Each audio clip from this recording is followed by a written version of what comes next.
Welcome to V3 news లక్ష్యం సమాజ హితం. నేను ఎమిలియా. బులెటిన్లో ముందుగా హెడ్లైన్స్ చూద్దాం. భద్రాద్రి కొత్తగూడెం జిల్లాలో వాహనాల తనిఖీలు నిర్వహించిన పోలీసులు. అనుమతి లేకుండా బెల్లం దిమ్మలను తరలిస్తున్న లారీ స్వాధీనం.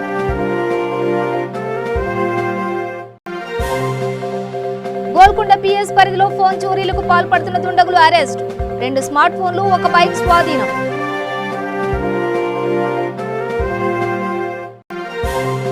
నారాయణపేట జిల్లాలో ఉద్యోగాలు భర్తీ చేయాలని కాంగ్రెస్ పార్టీ నాయకులు డిమాండ్. బడ్జెట్లో నిరుద్యోగ భృతికై కేటాయింపులు లేకపోతే ఆందోళన చేపడతామని హెచ్చరిక. గోల్కొండ పోలీస్ స్టేషన్ పరిధిలోని అలీస్పూర్ ఈద్గా గేట్ సమీపంలో 2 సెల్ ఫోన్ దొంగలను పోలీసులు పట్టుకున్నారు. ఈ సందర్భంగా వారిని విచారించగా పలు దొంగతనాలకు పాల్పడినట్టు మీడియా సమావేశంలో పోలీసులు తెలిపారు. వీరి వద్ద నుండి 2 స్మార్ట్ ఫోన్లు, 1 బైక్, 1000 రూపాయల నగదు స్వాధీనం చేసుకున్నారు.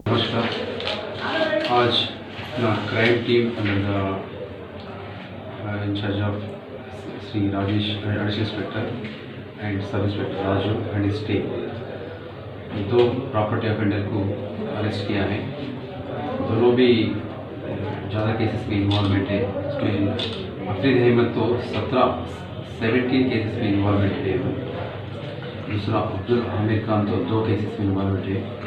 इन दोनों का भी मोडस ऑपरेंडी कोई आइसोलेटेड प्लेसेस में कोई मोटरसाइकिल पे आने वालों को, कोई पैदल आने वालों को उठा के उनके पास पैसों, बैलेंस और सेल फोन्स अटेंड करके एक्सट्रैक्ट कर ली. तो उसके सिलसिले में महीना 20 तारीख एक कंप्लेंट हम रिसीव किया है पवन से. और दोनों पवन और उसका फ्रेंड दोनों मिलके मणिपुर से अलीजापुर रोड से उनके घर को जा रहे थे.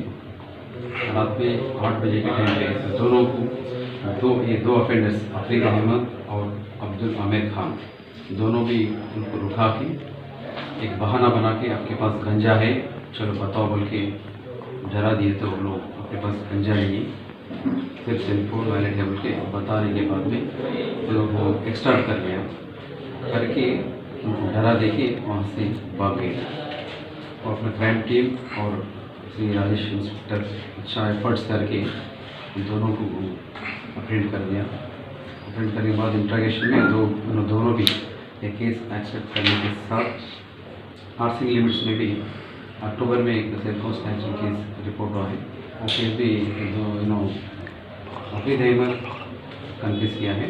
और एक यहाँ पर हम तो मीडिया के साथ पब्लिक को बोलना चाह रहे हैं कि अफरीद अहमद तो ऑलमोस्ट 17 केसेस इन्वॉल्वमेंट है. उसमें एक मर्डर केस है, तो उसमें पूरा 5 केसेस बंजारा हिल्स PS से हैं और 4 केसेस मइलार्देवपल्ली का है, 3 केसेस अपना गोलकोंडा PS का है, 2 केस राजेंद्र PS का है और एक केस लंगरोज है और एक केस टप्पा चबूतरा है. ये पूरा केसेस 17 केसेस ऑलमोस्ट 2014 से उन्होंने करते रहे हैं. हम ये इसके ऊपर PD एक्ट का भी प्रपोजल हम इनिशिएट करेंगे. A1 के ऊपर A2 तो आमिर खान है, 2014 में एक प्रॉपर्टी ऑफेंस है. ये दूसरा केस है. इसको एज पर प्रेजेंट केस के हिसाब से हम उसके ऊपर एक्शन लेंगे. భద్రాద్రి కొత్తగూడెం జిల్లా బూర్గుపహాడ్ మండల కేంద్రంలో మహారాష్ట్ర నుండి 2 లారీలు అనుమతి లేని బెల్లం దిమ్మెలను పోలీసులు స్వాధీనం చేసుకున్నారు. పోలీసులు కేసు నమోదు చేసి విచారణ చేపడతామని తెలిపారు.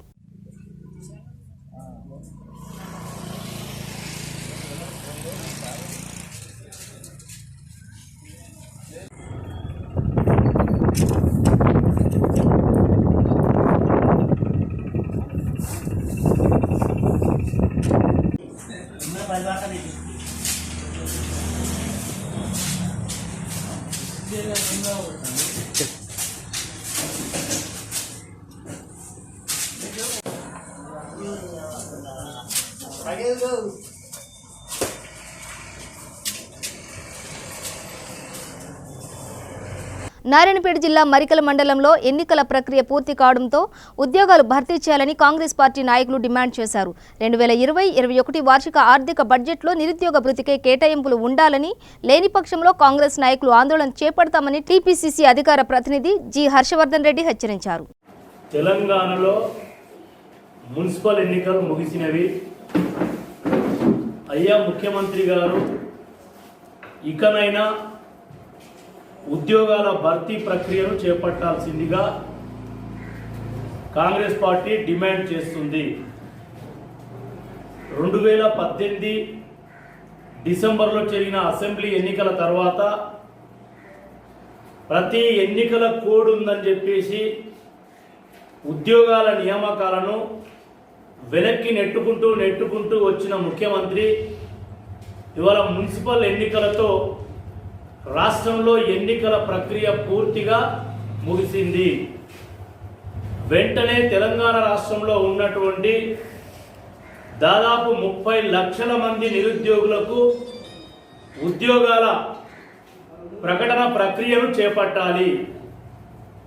ఉమ్మడి మహబూబ్ నగర్ జిల్లాలో మీ సమగ్ర కుటుంబ సర్వే నివేదిక ప్రకారము 2014 ఆగస్టు 19వ తారీఖు 2,84,000 మంది నిరుద్యోగులు ఉన్నారు.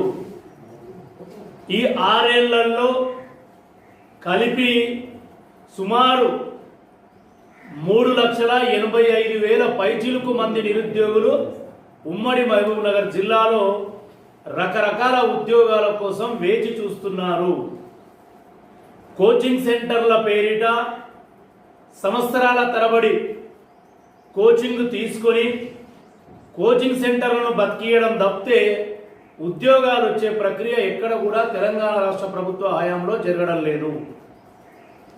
ఈ జిల్లాలో సుమారు 4,000 టీచర్ పోస్టులు ఖాళీ ఉన్నాయి. ఉమ్మడి జిల్లాలో దాదాపు 2,000 లెక్చరర్ పోస్టులు ఖాళీ ఉన్నాయి.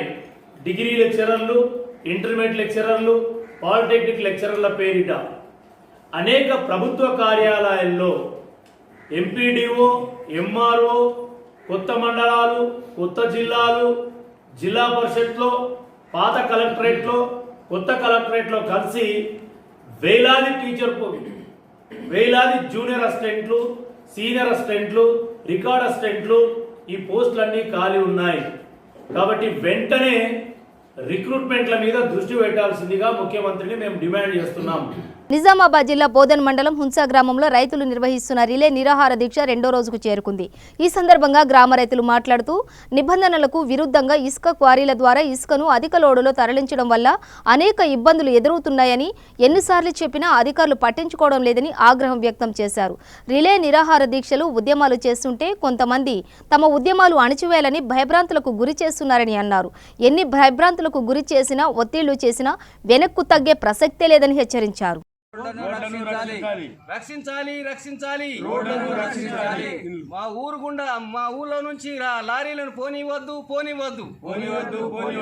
ఊళ్ళో నుంచి లారీలను ఊళ్ళో నుంచి లారీలను కట్ట పూర్తిగా ఇదవుతున్నది. మరియు మేము ఇక్కడ ఉన్నటువంటి దీక్షను వీళ్ళు లేచిపోవాలన్న సదుద్దేశంతో మాకు బెదిరింపులకు కూడా పాల్పడుతున్నట్టు సమాచారం అందుతున్నది. మరి ఆ విధంగా చేసినట్లయితే ఈ యొక్క ఉద్యమాన్ని మరింత ఉధృతం చేస్తాం. అవసరమైతే కలెక్టర్ దగ్గర పోయి కూడా టెంట్ వేసి కూర్చుండటానికి కూడా వెనుకాడము. ఈ యొక్క ఉద్యమాన్ని తీవ్రతరం చేస్తామని కూడా మేము తెలియజేసుకుంటా ఉన్నాం. ఈ బెదిరింపులకు పాల్పడే వాళ్ళం కాము. ఎవరి హున్సా గ్రామంలో ఇసుక అక్రమంగా మరియు ఓవర్లోడ్ మరి క్వారీ నుంచి మరి వేబిల్ లేకుండా మరి ఎన్నో టిప్పర్లు అక్కడ 50 బండ్లకు పర్మిషన్ ఉంటే ఆన్లైన్లో కొన్ని 100 బండ్లు పగలు రాత్రి అనక టైం మెయింటైన్ చేయకుండా పొద్దున 5 గంటల నుంచి రాత్రి 2 గంటల వరకు ఇసుక ఓవర్లోడ్తో నడవడం జరుగుతుంది. ఇక్కడ పోయిటున్న లారీలు 45 నుంచి 50 టన్నులు. మరి ఇక్కడ ఉన్న ఇండ్లు ధ్వంసమైపోతున్నాయి, రోడ్లు ధ్వంసమవుతున్నాయి, భూగర్భ జలాలు పోతున్నాయి. మరియు మాది హున్సా, ఖాజాపూర్, మందర్రా 3 గ్రామాలు ముంపుకు గురయ్యే గ్రామాలు. మరి ఎక్కడైతే ఇసుక తోడుతున్నారో అక్కడ ఒక గోడగా అడ్డమైన ఇసుక ఉంది. అడ్డంగా ఆ నీళ్లు అటు మహారాష్ట్ర నుంచి బొలిగాం నుంచి వెళ్తాయి దార. మరి అలాంటి ఇసుక తవ్వినట్టయితే ఆ దార మా గ్రామం నుంచి మొత్తం ఊరిలో ముంపు గ్రామం గురవుతుంది. ఇంతకుముందు ముంపు వచ్చినప్పుడు మేము సాలూరులో మరి మేము ఉన్నాం. మరి ఇప్పుడు ఈ ముంపు అయిపోతే ప్రాణహాని, మరి ఆస్తి నష్టము, ప్రాణ నష్టం జరుగుతుంది. కాబట్టి ఇది మేము దృష్టిలో పెట్టుకొని ఇక్కడ ఉన్న రైతులందరూ, గ్రామ ప్రజలందరూ కలిసికట్టుగా ఈ లారీలు రావద్దని చెప్పేసి ఏకైక అభిప్రాయంతో పాయకరావుపేటలో జెడ్పీ ఫ్లోర్ లీడర్ విశాఖ జిల్లా వైసీపీ సీనియర్ నాయకులు చిక్కాల రామారావు జన్మదిన వేడుకలు ఘనంగా నిర్వహించారు.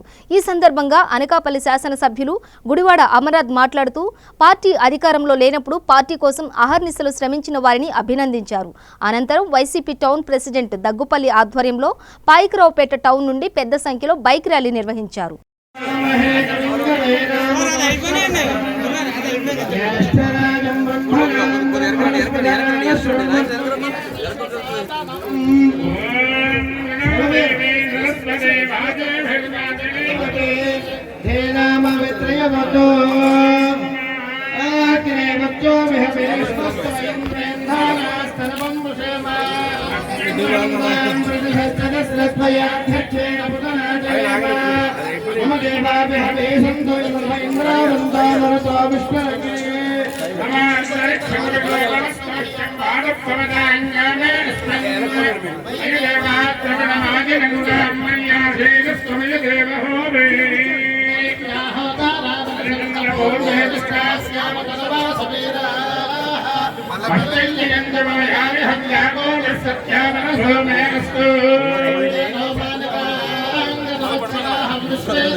సగర్వంగా చెప్పుకోవచ్చు.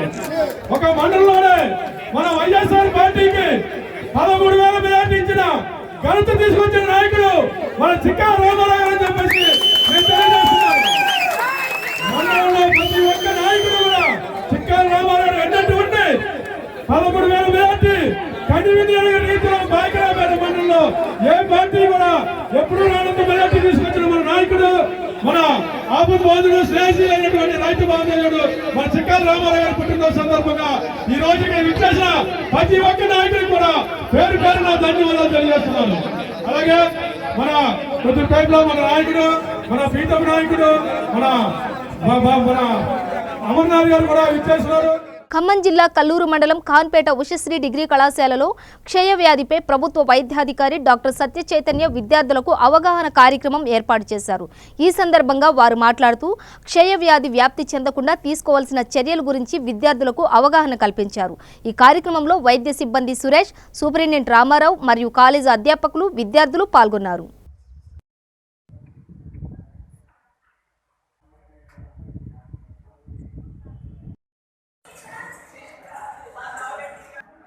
టీబీపై అవగాహన కార్యక్రమం ఇది. ఈ కార్యక్రమంలో విద్యార్థులకు మనందరికీ పూర్తి అవగాహన కోసం ఈ కార్యక్రమం ఏర్పాటు చేయడం జరిగింది. అందరూ ఒక ఉత్తమ వైద్యాధికారిగా అవార్డు పొంది ఉన్నారు. వాళ్ళకి సార్కి మళ్ళీ వేరే మీటింగ్ ఉంది, నేను మళ్ళీ తర్వాత చెప్తాను. టీవీ గురించి సార్ కొన్ని విషయాలు చెప్తాను. అందరికీ గుడ్ మార్నింగ్ అండి. వాళ్ళకి టీబీ వస్తుంటుంది. వాళ్ళకి టీబీ రాగానే ఏంటంటే మళ్ళీ ఖర్చులు, మందులు ఖర్చులు, అట్ ద సేమ్ టైం వాళ్ళ దగ్గర నుంచి మళ్ళీ వేరే వాళ్ళకి వస్తుంటుంది. మొత్తం అంతా ఒకళ్ళ దగ్గర ఊళ్ళో స్టార్ట్ అయిందంటే ఇంట్లో వాళ్ళ నుంచి పక్కింట్లో వాళ్ళ నుంచి మొత్తం అంతా కాలనీ అంతా స్ప్రెడ్ అవుతుంటుంది అట్లా. సో ఏంటంటే మెయిన్ అందుకు టీవీ మీద కాన్సన్ట్రేషన్ అంటే ఒకళ్ళకి మందులు కంటిన్యూస్గా 6 months వాడితే వాళ్ళు ఆరోగ్యంగా ఉండడమే కాబట్టి అట్ ద సేమ్ టైం అది కంట్రోల్ చేయొచ్చు పక్కన వాళ్ళకి రాకుండా కూడా. So at the same time వాళ్ళకి మందులు వాడుతున్నప్పుడు కూడా వాళ్ళకి పోషకాహారం అందడానికి గవర్నమెంట్ ఏంటంటే మందులు వాడుతున్న నెలకి 500 రూపాయలు కూడా ఇస్తుంటుంది వాళ్ళకి పేషెంట్స్కి. సో ప్రతి నెల 500 రూపాయలు చొప్పున 6 నెలలకి 3,000 రూపాయలు వస్తుంటుంది పేషెంట్కి. సో ఏంటంటే వాళ్ళకి పోషకాహారం తీసుకోవడానికి పాలు, గుడ్లు, పాలు మంచిగా ఆకుకూరలు అట్లాంటివి తినడానికి నెలకి 500 రూపాయలు చొప్పున టీబీ పేషెంట్స్కి అనేది ఇస్తుంటుంది. మందులు ఫ్రీగా ఇవ్వడంతో పాటు నెలకి 500 రూపాయలు పేషెంట్కి ఇవ్వడం జరుగుతుంది. ఏది బెనిఫిషియల్ లాగా ఏంటంటే కొంచెం బర్డెన్ తగ్గించుకోవడానికి. అట్ ది సేమ్ టైం మనకి మీ అందరికీ తెలియదు అనుకుంటా, మన ఇండియా వైడ్ నేషన్ మొత్తంలో మన Khammam district top TB control చేయడంలో. అది మొన్న మా డిటీసీఓ భద్రాద్రి కొత్తగూడెం జిల్లా వాసి మాలోతు కమల అనే మహిళ తన తల్లి పేరున చైతన్యపురిలోని ఎక్సైడ్ లైఫ్ ఇన్సూరెన్స్ కంపెనీలో 32 లక్షల పాలసీ చేయించింది. తన మరణానంతరం పాలసీ ప్రయోజనాల చెల్లింపు కోసం సదరు నామినీ కంపెనీకి వెళ్లి విచారించగా డబ్బులు లేవని కంపెనీ నిరాకరించింది. అన్ని సవ్యంగా ఉన్నప్పటికీ పోలీసులు పిలిపించి తప్పుడు కేసులు పెట్టే ప్రయత్నం చేశారు. ఇది సివిల్ కేసు మూలంగా స్టేషన్కు వచ్చి ఫిర్యాదు చేయాలని పోలీసులు వెనుదిరిగారు. 3 లక్షలు వస్తాయి, అది వస్తుంది, ఇది వస్తుందని చెప్పారు. ఇక్కడ అందుకే కట్టాము. కడితే ఇప్పుడు ఏమంటారు, మీరు ఎక్కడ కడతారో ఎక్కడ కట్టిరో అక్కడ తీసుకోండి, మీ దిక్కున్న కాడ చెప్పుకోండి, మేము ఇయ్యము, మేము జప్తీ చేయనియము అంటారు సార్. ఇప్పుడు వీళ్ళు త్రూ కోర్టు 32 lakhs అవార్డ్ అయింది. 32 lakhs ఎబో అవార్డ్ అయింది. అయిన తర్వాత ఎగ్జిక్యూషన్ కోసం వచ్చారు ఆర్డర్ కాపీతో. వాళ్ళు న్యూసెన్స్ కేసు కింద పెట్టి ఇంకా పోలీసులు కూడా పిలిపించారు. వాళ్ళు ఇన్ని రోజుల నుంచి లాయర్ కోర్టు నుంచి నోటీసులు పంపించినా ఎవ్వరు రాలేదు సార్ ఇప్పటిదాకా. ఇప్పుడేమో మేము కోర్టులో పెట్టాము, ఇక్కడ పెట్టాము, మేము ఇప్పుడు మీకు జప్తీ చేయనియము. మాకు ఆర్డర్ కోర్టు నుంచి ఆర్డర్ వచ్చినప్పుడే కదా మేము జప్తీకి వచ్చినాం సార్. మరి ఇప్పుడు వాళ్ళేమో అలా అంటారు. మరి మీరే ఏమైనా న్యాయం చేయండి. మాలోత్ కమల పిటిషనర్ అండి. ప్రజెంట్ వాళ్ళ మదర్ పేరు మీద లైఫ్ ఇన్సూరెన్స్ చేశారు. ఎక్సైల్ లైఫ్ ఇన్సూరెన్స్ కంపెనీ చేశారు. చేస్తే మదర్ చనిపోయారు. మదర్ నామినీగా డాటర్ను పెట్టారు మాలోత్ కమల అని. అయితే వాళ్ళు చనిపోయిన తర్వాత క్లెయిమ్ పిటిషన్ వేశారు. వీళ్ళు మా exhale life insurance claim petition reject చేశారు. వీళ్ళు రిజెక్ట్ చేస్తే భద్రాద్రి కొత్తగూడెం ఏజెంట్ జిల్లా కలెక్టర్ గారి దగ్గర వీళ్ళు దావా వేశారు. దావా వేసి డిగ్రీ పొందారు. ఆ డిగ్రీ ఆ decree LB Nagar Rangareddy district కోర్టుకి ట్రాన్స్ఫర్ అయింది. LB Nagar Rangareddy district court 7th madam గారు attachment mobile property attachment warrant ఇచ్చారు. ఈపీ నెంబర్ 2949/19, వయసు నెంబర్ 220/19లో ఆర్డర్ 21 రూల్ 43 ప్రకారం అటాచ్మెంట్ వారెంట్ ఇచ్చారు. బెయిలిఫ్ గారు కూడా కోర్టు నుంచి అటాచ్మెంట్ వారెంట్ తీసుకొచ్చారు. సీజ్ చేయమని ప్రాపర్టీని ఇక్కడికి వచ్చామండి. సీజ్ చేస్తుంటే వీళ్ళు అబ్జెక్షన్ చేశారు. అబ్జెక్షన్ చేయగానే వీళ్ళు అమీన్ బెయిలిఫ్ గారు వెళ్ళిపోవడం జరిగింది. ఇది న్యాయంగా ఎస్టీ ఆల్రెడీ పిటిషనర్ కూడా ఎస్టీ క్యాండిడేటు. చాలా ఇబ్బంది. ఈ కేసు అటాచ్మెంటే కాదు, ఆమె ఎస్టీని అట్రాసిటీ కింద అంటే పిఓటీ కింద కూడా లైబుల్ అవుతుంది ఈ కంపెనీ వాళ్ళు. కాబట్టి దయచేసి వాళ్ళకి న్యాయం చేయమని కోరుకుంటున్నాం. క్లెయిమ్దారు కూడా ఇన్సూరెన్స్ క్లెయిమ్దారే కాదు, ఆమె ఎస్టీ లంబాడా కులం చెందినవారు. కాబట్టి ఈ కేసులో వీళ్ళని అగ్నెస్ట్ చేయటం వల్ల ఆమె చాలా నష్టపోద్ది. కాబట్టి ఆమెకు న్యాయం చేయమని కోరుకుంటున్నాం. రంగారెడ్డి జిల్లా మహేశ్వరం మండలం తుక్కుగూడలో బంద్ పాటించిన బీజేపీ నాయకులు మున్సిపాలిటీ చైర్మన్ పదవిలో పోటీ జరిగిన సంఘటనపై తుక్కుగూడలో బీజేపీ నాయకులు బంద్ నిర్వహించారు. ఈ సందర్భంగా మున్సిపాలిటీలో 15వ వార్డులకు బీజేపీ 9 వార్డులను కైవసం చేసుకోగా అధికార పార్టీ టీఆర్ఎస్ పగ్గం కట్టడంపై బంద్ నిర్వహించినట్లు బీజేపీ నాయకులు తెలిపారు.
పెద్దపల్లి జిల్లా రామగుండం గోదావరి ఖనిలోని పవర్ హౌస్ కాలనీలో బీఆర్ అంబేద్కర్ క్రీడా మైదానంలో రవాణా శాఖ motor vehicle inspector P Rangarao గారి ఆధ్వర్యంలో జాతీయ రహదారి భద్రతా వారోత్సవాలు నిర్వహించారు.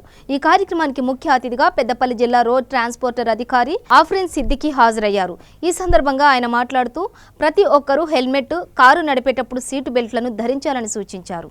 కానీ ప్రమాదాలు జరుగుతుంటాయి. కారణం ఏంటంటే మనం నడిపేటప్పుడు ఆలోచన ఎక్కడో ఉండడం, వేరే పంచాయతీలు మనసులో రావడం, ఇవన్నీ దృష్టిలో పెట్టి అంటే సెల్ ఫోన్ డ్రైవింగ్ లేకుండా నడపాలని ఇన్ని రోజులు మనం స్లోగన్ ఇచ్చుకుంటూ పోయినాం. ఇప్పుడు రోడ్డు మీద కూడా మాట్లాడుకుంటూ ప్రమాదాలకు కారణం అవుతున్నది. సెల్ ఫోన్ మాట్లాడుకుంటూ తలకాయ ఎక్కడో ఉంటుంది, రోడ్డుకి అడ్డంగా వెళ్ళిపోవడం, ఎవరెవరు గుద్దేయడం జరుగుతుంటుంది. ఇవన్నీ ఎట్లా అంటే మనం సమాజంలో ఉమ్మడి కుటుంబాలు లేకపోవడం ప్రధాన కారణమవుతున్నాయి ఈ అఫెన్సులు జరగడానికి. ఇప్పుడు పిల్లలు ఒకరిద్దరిని అంటున్నాం, భార్యాభర్త ఇద్దరు పనికి పోతున్నారు, పిల్లల కోరికలు ఏవడినా కూడా తీర్చడం అనేది జరుగుతున్నది. దయచేసి అంటే అందరం కూడా మన పిల్లల పట్ల కొద్దిగా కఠినంగా ఉండడం అలవాటు చేసుకోవాలి. ఎందుకంటే వారి ఫ్యూచర్ను మనం నాశనం చేసిన వాళ్ళం అవుతున్నాం. రోడ్డు భద్రత ఒకటే కాదు, ప్రతి అఫెన్స్కు అవే కారణభూతం అవుతున్నాయి. కాబట్టి పిల్లల పెంపకంలో మీరంతా తల్లులు కాబట్టి మీ పిల్లలతో కొద్దిగా కఠినంగా ఉండి చదువు కానీ క్రమశిక్షణ కానీ ఖచ్చితంగా నేర్పించాలని నేను కోరుకుంటున్నాను. ఈ 31 రోడ్డు భద్రతా వారోత్సవాలలో అంటే సూచన ఏంటంటే రహదారి భద్రత యువత బాధ్యత అని కొత్తగా స్లోగన్ ఇచ్చాను. అంటే యువతనే కాదు, అందరి బాధ్యత. మీరు ఇంట్లో పోయే మనిషికి హెల్మెట్ పెట్టుకోమని చెప్పడం, సీట్ బెల్ట్ పెట్టుకోమని చెప్పడం, ప్రతి ఒక్కరు పిల్లల నుంచి పెద్దవాళ్ళ దాకా అది ఎంబడి పడితేనే అవుతూ ఉంటుంది. ఎందుకంటే ఇది రోడ్డు భద్రత అనేది ఎవ్వరం కూడా మనసులో మనకు భయం ఉండదు. రోడ్డు భద్రత వారోత్సవాల సందర్భంగా ఇవాళ 6వ డివిజన్ 7వ డివిజన్ మామూలు మేము ముగ్గుల పోటీ నిర్వహించడం జరిగింది మహిళలకి. దానికి అతిథులుగా కొత్తగా కార్పొరేటర్లుగా ఎన్నికైన 6వ డివిజన్ 7వ డివిజన్ కార్పొరేటర్లు అలాగే చంద్రకళ గారు రావడం జరిగింది. ఈ ప్రోగ్రామ్ని ఇక్కడ యూనిట్ ఆఫీస్ ఎంబీఏ గారైన రంగారావు గారు ఆర్గనైజ్ చేయడం జరిగింది. ఈ ప్రోగ్రామ్ యొక్క ముఖ్య ఉద్దేశం ఏంటంటే ఈ ముగ్గుల ద్వారా ఆ రోడ్ సిగ్నల్స్ ఏవైతే ఉన్నాయో వాటిని ప్రజలలో ప్రచారం చేయడం, అలాగే మన జానపద గేయాల ద్వారా ఈ రోడ్ సైన్స్ అంటే రోడ్ సేఫ్టీ గురించి ప్రజల్లో అవగాహన కల్పించడం. దీనికి ఎక్కువ సంఖ్యలో మహిళలు వచ్చి ఇంత ఎండలో కూడా వాళ్ళు పార్టిసిపేట్ చేసి చక్కగా వాళ్ళ ముగ్గుల ద్వారా ఈ రోడ్ సేఫ్టీ అనేది ఏంటి, హెల్మెట్ వేసుకోకపోవడం వల్ల జరిగే ప్రమాదాలు ఏంటని విభిన్న ముగ్గులతో ఇది తెలియజేయడం జరిగింది. నారాయణపేట జిల్లా మక్తల్ మండలం జక్లేర్ గ్రామంలో రోడ్డు మరమ్మతులను చేయాలని గ్రామస్తులు కోరుతున్నారు. రోడ్డు అస్తవ్యస్తంగా ఉండడంతో స్థానికులు తీవ్ర ఇబ్బందులు ఎదుర్కొంటున్నారు. ఈ ఘటనపై అధికారులు స్పందించి రోడ్డు మరమ్మతులు చేపట్టాలని వారు కోరారు. రహదారి విస్తరణ పనులు మా జక్లేరు గ్రామంలో మొదలై దీనికి 3 నెలలుగా వస్తుంది. 3 నెలల పైన ఇంచుమించు 4-5 నెలలు అవుతుంది. ఒకసారి ఆ లైవ్ అవుతుంది. ఎట్లన్నా దుమ్మాట దొరుకుతుంది. ఫస్ట్ మీద నిత్యం ఇది మా జక్లేరు గ్రామము కనీసం ఒక 20 ఊర్లకు మధ్యస్థలో ఉంటుంది. ఇక్కడ బిజినెస్ ఎక్కువ జరుగుతుంటుంది. వ్యాపారాలు వేరే ఊర్లతో మా ఊరికి వస్తుంటారు. ఈ ఎప్పుడైతే అంతర్రాష్ట్రీయ రహదారి వరకు పని స్టార్ట్ అయిందో ఒక 4 నెలల నుండి ఈ ఇళ్ళ ముందులో మొత్తం తోయిండు. ఇంతవరకు పని స్టార్ట్ కాలేదు. షట్టర్లు ఎక్కడొక్కడ మూసిపోయిండు బిజినెస్ దారులు. ఒకసారి అక్కడ తిప్పలేదు బిజినెస్ దారులు మొత్తం షాపులు బంద్ చేసుకొని వీరికి 4 నెలలు అవుతుంది. వాళ్ళు కిరాయిలు తీసుకొని అడ్వాన్సులు చెల్లించి వాళ్ళు పొట్టచేతులు పడుకుని బతకనికి వేరే ఊరు నుండి వచ్చి కిరాయిలు తీసుకొని ఇక్కడ ఉండి ఈ రోడ్డు పనులు నత్తనడక నడిచేందుకు కంప్లీట్ వాళ్ళు షట్టర్లే మూసుకొని పోతున్నారు. ఈ దుమ్ము నుండి వీడికి 4 నెలలు అయింది. ఫస్ట్ ఒక నెల రోజులు వచ్చి పని చేసిండ్రు. మొత్తం తోడి ఎక్కడి మన్ను అక్కడ వేసిపెట్టి వీడికి ఒక 4 నెలలు అవుతుంది. ఎలక్షన్ల ముందు నుంచి ఈ ఎంపీటీసీ ఇంచుమించు ఎలక్షన్లు అయిన తర్వాత వెళ్ళి బందే ఉంది. ఎట్లా తోయిన రోడ్లు అట్లే ఉన్నాయి. మేము రోడ్డు కాంట్రాక్టర్లకు ఫోన్ చేస్తే రోడ్డు కాంట్రాక్టర్లకి ఫోన్ చేస్తే వాళ్ళు ఏం చేస్తున్నారంటే కొన్ని రోజులు రెస్పాన్స్ అవుతున్నారు. మళ్ళీ మేము ఫోన్ చేస్తే మేము కాంట్రాక్టర్లమే కాదని చెప్తున్నారు. దీని వెనక ఎవరున్నారు? వాళ్ళకు కూడా ఏమంటే దీని వెనక పెద్దవాళ్ళు ఉన్నారు. పెద్దవాళ్ళు అంటే అధికార పార్టీ నాయకులు ఉన్నారని అంటున్నారు. మాకైతే పూర్తి స్థాయి తెలియదు. వాళ్ళు ఆ ధీమల వాళ్ళు ఈ పనులు అట్లే నత్తనడకలు చేస్తున్నారు. ముధోల్ మండలంలోని ఎడబిడ్ తండ సమ్మక్క సారలమ్మ జాతరకు ముస్తాబవుతోంది. ఆసియా ఖండంలోని అతిపెద్దగా జరిగే మేడారం జాతర వలె 2 సంవత్సరాలకు ఒకేసారి ఇక్కడ కూడా పెద్ద ఎత్తున గత 3 దశాబ్దాల నుండి జరుగుతోంది. ఆలయ నిర్వాహకులు తమ సొంత వ్యయంతో సమ్మక్క సారలమ్మ గద్దెలను నెలకొల్పి ఆలయాన్ని ఏర్పాటు చేశారు. జాతరకు వచ్చే భక్తులకు నిర్వాహకులు ఎంతో కొంత సదుపాయాలను అందిస్తున్నారు. ఆలయ అభివృద్ధితో పాటు భక్తుల సౌకర్యార్థం సదుపాయాల కల్పనకు ప్రభుత్వం మరింత చొరవ చూపాలని నిర్వాహకులు భక్తులు విజ్ఞప్తి చేశారు. ముందుగా మీడియా మిత్రులకు నమస్కారాలు. ముదల్ మండల్ నిర్మల్ జిల్లా ఎడ్బిడ్ తండ గ్రామంలో గత 30 సంవత్సరాల నుంచి అమ్మవారు వెలిసి ఉంది.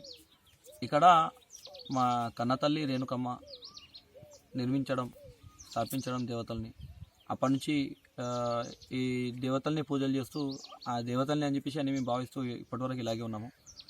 మాకు కళ్ళ ముందర జరిగినటువంటి కొన్ని సత్యాలు అసలు అవి నమ్మలేని సత్యాలుగానే మిగిలిపోయినాయి.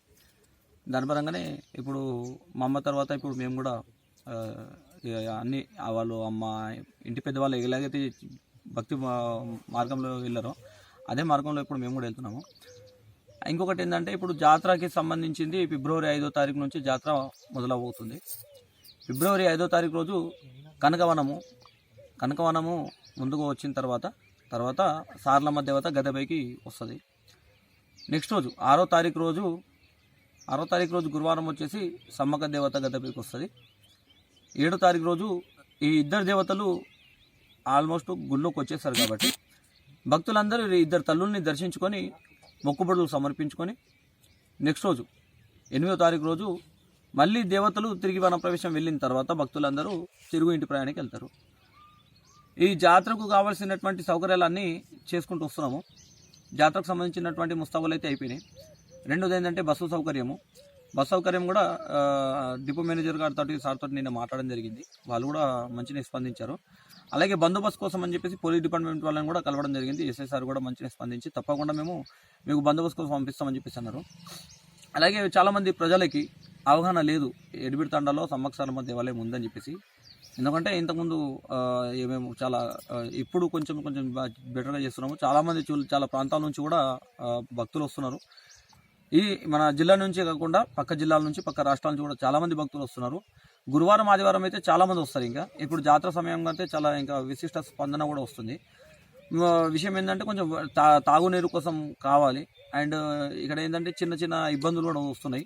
దాన్ని కూడా కొంచెం ఉన్నత అధికారులు కానీ వాళ్ళు కొంచెం స్పెషల్గా చూసి ఈ అమ్మవారిని ఇంకొక 2 సంవత్సరాలు ఈ అమ్మవారి మందిరాన్ని డెవలప్ చేస్తే మినీ బాసరగా, ఒక మినీ అడెల్లిగా, ఒక మినీ మేడారంగా అత్యంత త్వరలోనే అంటే తక్కువ సమయంలోనే చాలా డెవలప్ అయ్యే అవకాశం కూడా ఉంది. ఎందుకంటే ఇప్పుడు అమ్మ దగ్గర వచ్చే భక్తులే ఇంతమంది వస్తున్నారు, చాలామంది వస్తున్నారు. అలాంటిది తెలియని వాళ్ళు కూడా ఇంకా తెలుసుకుంటే మన ముదోల్ మండలు నేను గౌరవంగా చెప్తున్నా, ముదోల్ మండలంలో సమ్మక్క సారలమ్మ దేవాలయం ఉందని చెప్పేసి అది కూడా నా తల్లి స్థాపించింది. ఇప్పుడు నెక్స్ట్ నేను కూడా పూజారిగా అవ్వబోతున్నానంటే నాకు కూడా చాలా గర్వంగా ఉంది. సోమాజిగూడలోని ప్రెస్ క్లబ్ ఫోర్స్ ఫౌండేషన్ వారి అనాథ హక్కుల పోరాట సమావేశం వారి ఆధ్వర్యంలో క్యాలెండర్ ఆవిష్కరించారు. ఈ సందర్భంగా ఫౌండర్ చైర్మన్ ఇన్నారెడ్డి మాట్లాడుతూ ఈ ఫోర్స్ ఫౌండేషన్ అనేది అనాథలకు నిలయమని, ఫిబ్రవరి 8, 9 తేదీల్లో ప్రపంచవ్యాప్తంగా పోరాటం చేపట్టిన అనాథ హక్కుల పోరాట మహాసమావేశం హైదరాబాద్లో జరగనుందని తెలిపారు. అనాథ అనే 3 అక్షరాల ముత్తు పేరుకి ఈ భారతదేశంలో ఆ అంటే అమ్మ, నా అంటే నాన్న, దా అంటే దగ్గర పెరిగినటువంటి దూరమైనటువంటి బిడ్డలకి పెట్టిన ముత్తు పేరే ఈ 3 అక్షరాల అనాథ అనే ఒక ఆక్రందనతో కూడినటువంటి పేరిది. ఈ అనాథలు ఎవరు అసలు? భారత రాజ్యాంగంలో ప్రధానమంత్రి గారు మొదలుకొని గ్రామ సర్పంచ్ వరకు, రాష్ట్రపతి మొదలుకొని మన గ్రామాల్లో ఉన్నటువంటి ప్రజాప్రతినిధుల వరకు అనాథ అనే పదానికి భారత రాజ్యాంగంలో ఇప్పటి వరకు ఒక స్పష్టమైనటువంటి డిఫరెన్స్ లేకపోవడం వల్ల, నిర్వచనం లేకపోవడం వల్ల ఎవరి అనాథ అనే దానికి మన దేశంలోని పాలకులు గాని, పరిపాలకులు గాని, ఇంకా అడ్మినిస్ట్రేటర్స్ కానీ, జ్యుడిషియరీ కానీ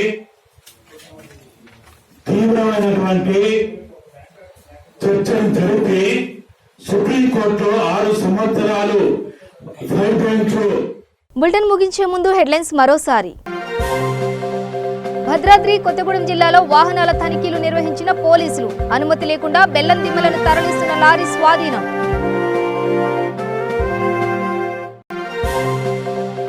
గోల్కొండ పిఎస్ పరిధిలో ఫోన్ చోరీలకు పాల్పడుతున్న దుండగులు అరెస్ట్, 2 స్మార్ట్ ఫోన్లు, 1 బైక్ స్వాధీనం.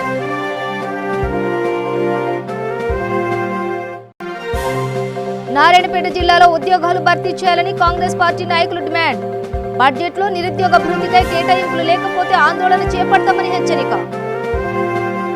ఇవి బులెటిన్ విశేషాలు. మరింత సమాచారం కోసం చూస్తూనే ఉండండి V3 న్యూస్, లక్ష్యం సమాజహితం.